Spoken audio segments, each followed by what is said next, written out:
exercise, I shouldn't have, in my opinion, elevated lipo little a, right, which is a cardiac risk marker.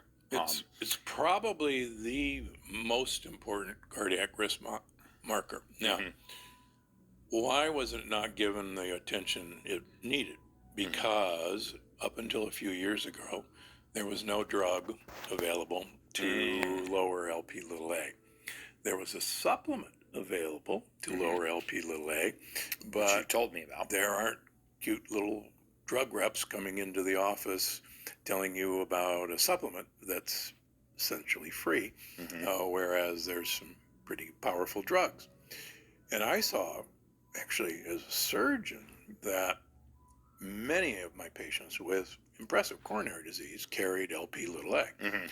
And the traditional wisdom was, well, there's nothing you can do about that, so lower LDL as much as possible. Right.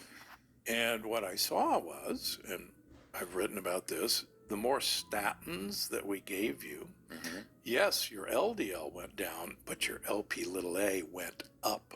And invariably, the people who would fail statin therapy to keep them from getting new stents or new bypass or new heart attack, their LP little a was the actual troublemaker. And we were actually making it worse rather than better by giving people statin drugs. Right. I'm sure that if I went to a traditional cardiologist or primary care, they'd say, get on a statin right away. That's With exactly right. LDL of 109, Yeah, oh my low gosh. triglycerides, and high Horrible. HDL. There's no way I would even consider it. But you recommended a supplement for me, which I'm going to take and start to track the progress.